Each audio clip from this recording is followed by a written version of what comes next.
All right, so the SR in a discrete child stands for the reinforcing stimulus. It is the reinforcement you provide to the child for a correct response.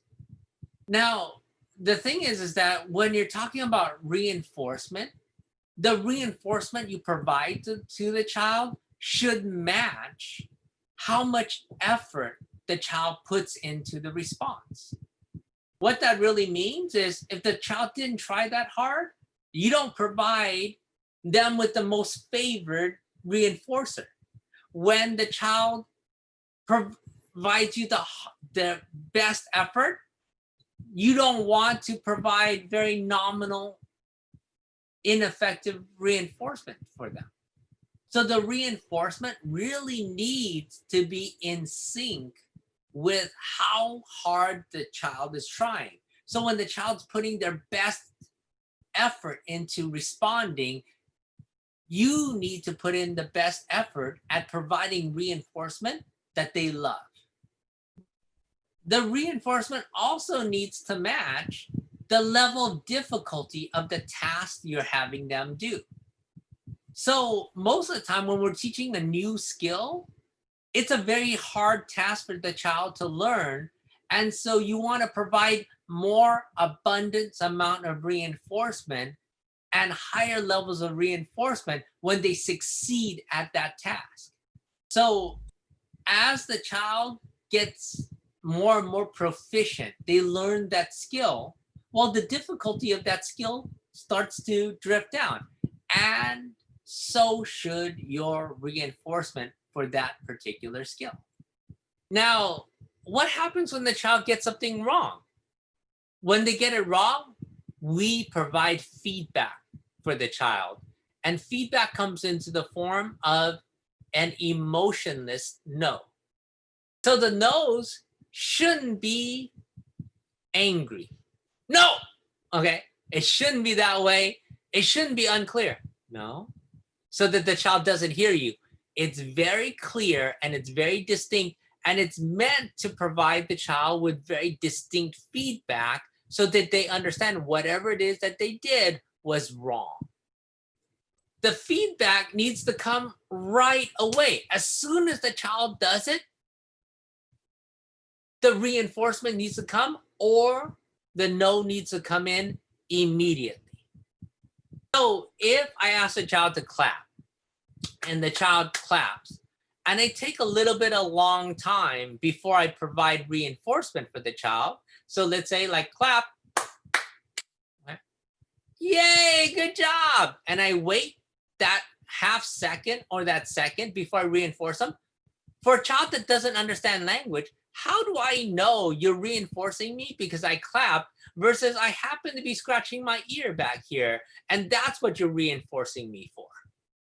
So the immediacy of the feedback helps the child really identify what they did right and what they did wrong. Similar to your instructions, your feedback needs to be clear, okay? Because there's no other reason to provide feedback. If somebody, you did some sort of work and somebody talks to you about the work that you did, but you didn't understand what they were telling you. Was it good? Was it not? I don't know. Then you don't know how to improve on it next time, and you don't know what you did right or wrong. Same thing with our kids. The feedback needs to be very, very clear so they are clear about what is the right answer and what is the wrong answer. 아, 이쪽으로 한 바퀴 돌아.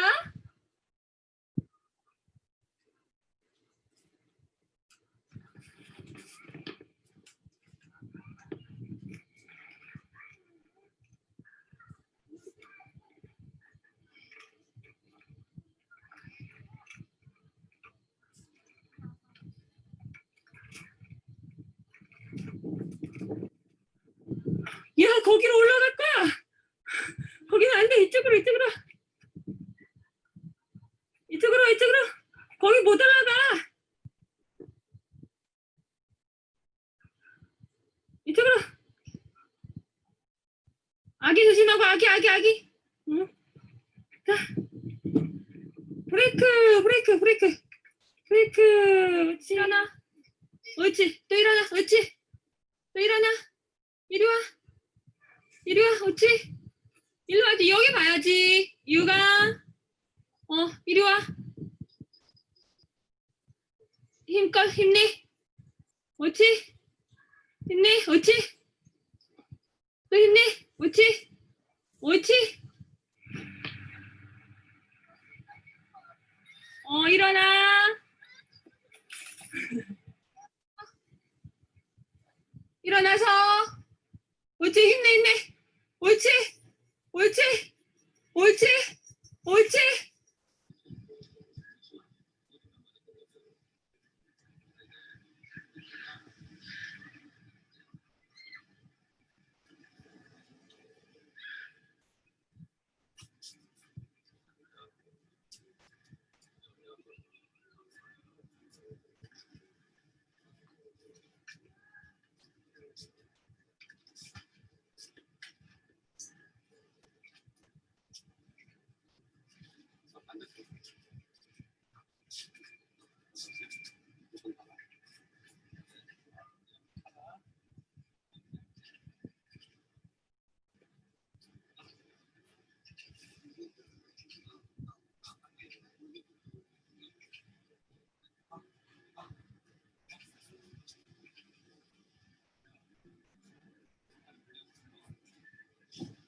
끝까지 달려. 끝까지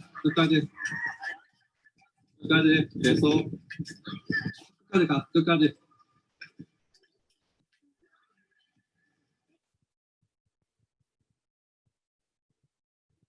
All right. So now what you didn't see earlier was the prompt. Okay. So in the discrete trial, we have the SD, the R, and the SR. Now we're going to talk about the prompt. So what is a prompt? Right? A prompt is any help, any assistance that you give the child in order for them to give you the correct response. Now, prompts can be intentional or accidental. So what is an accidental prompt? Okay.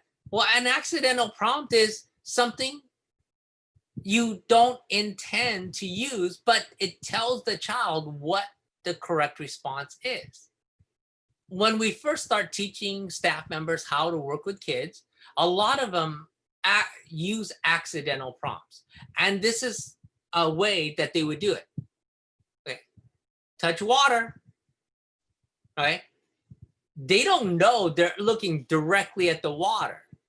But a lot of our kids pick up on those cues. And so they learn to read the therapist and not actually produce the correct response because they know it. In poker, they call these things tells, right? Like things that tell you what the player's hand is, okay? And our job is to make sure that every therapist and every person teaching the child eliminates all of these accidental prompting strategies that they're using. Now, in general, when we teach kids, we use what we call errorless teaching. What is errorless teaching? Errorless teaching means that when we teach a skill from the very beginning, we're going to make sure the child's going to be successful with that skill by giving them enough help for them to be successful. And as they learn to be better and better about stuff, then we're going to decrease the amount of help that they need. Errorless teaching uses a strategy called most to least prompting. Most to least prompting is exactly what I described earlier, which is we're going to provide you with the most amount of support possible so that you can be successful with the task. And I'm going to decrease that support as you get more and more successful. Now, this is not in the slide here, but the opposite of that is least to most prompting. And least to most prompting means I'm going to give you as little help as possible in the beginning. And as you need more help, I'm going to increase my level of support. What happens is that in least to most prompting, you are likely to encounter a lot of mistakes that are made. Versus in errorless teaching, you're minimizing the amount of mistakes the child makes so that they can access the correct response all the time, as well as access the reinforcement for engaging in the correct task. When you do something correctly, and you do it correctly a lot of the times, what happens in the brain is you develop very clear neural pathways for a particular response. However, if you make mistakes and you make another mistake and you make another mistake, those neural pathways don't develop immediately. And what happens instead is you're relying on luck for the child to happen into the correct response. Now, there's an age-old saying that says practice makes perfect. Okay? The only thing that's wrong with that is the right practice makes perfect. The wrong practice might lead you to make a whole lot of errors and take you a lot longer period of time before you actually learn the skill set. Now, in real life situations, prompts can be all over the place, meaning like, oh, the help I give you can come at any time. I can tell you the answer right away before I even ask you the question. You can get it wrong, and then I'll tell you what the correct response is. In real life situations, the prompt, the assistance can come at any point in time. In discrete trial teaching, the prompt always follows the instruction that you give them. It comes immediately. Okay, we talked about timing before. It comes immediately after you provide the instruction. The reason why it needs to come immediately after instruction is that the prompt serves to connect your instructions to the correct response. The prompt serves as a bridge, and you want that bridge to be as short as possible. The shorter the bridge is, the more easy it is for the child to connect the instruction to what they're expected to do. The longer the bridge is, the more likely the child is going to take a long time to connect the instruction to what they're expected to do.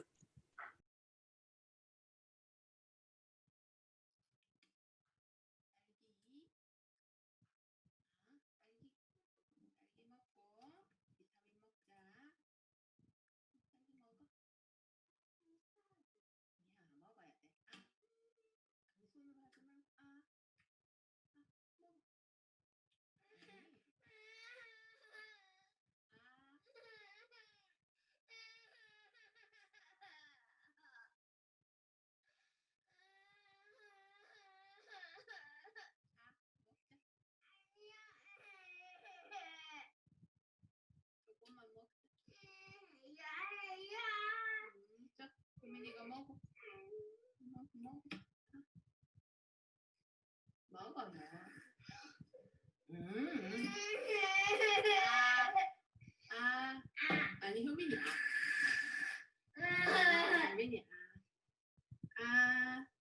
효민이 먹고 먹자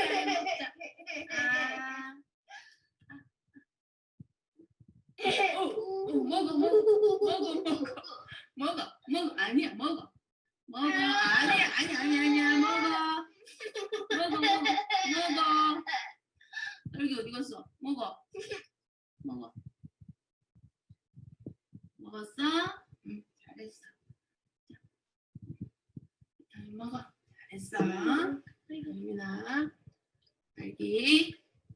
딸기 먹자 먹고 비타민 먹자 응 먹어 잘 먹네 먹어 비타민 먹어 잘했어 냠냠 여기 냠냠 그렇지 잘한다 아이 씹어 먹어봐 꼭꼭 씹어 먹어 냠냠 씹어 그렇지 엄마 안 먹나 보게 그 남창 떡이 맛인가 딸기 먹자 먹어 잘 먹네 All right. So again, can't keep within time constraints apparently. But that's the end of our lecture for today. Thanks for the couple people whose images I used from Pixabay. Well, thanks everybody for joining us again. We really appreciate it, taking time out to listen to us. If you like what we're doing, hit like. If you want to keep on hearing us, please subscribe. And like I said, comment away things you like, things you don't like, whatever it is, or things that you want us to expand upon.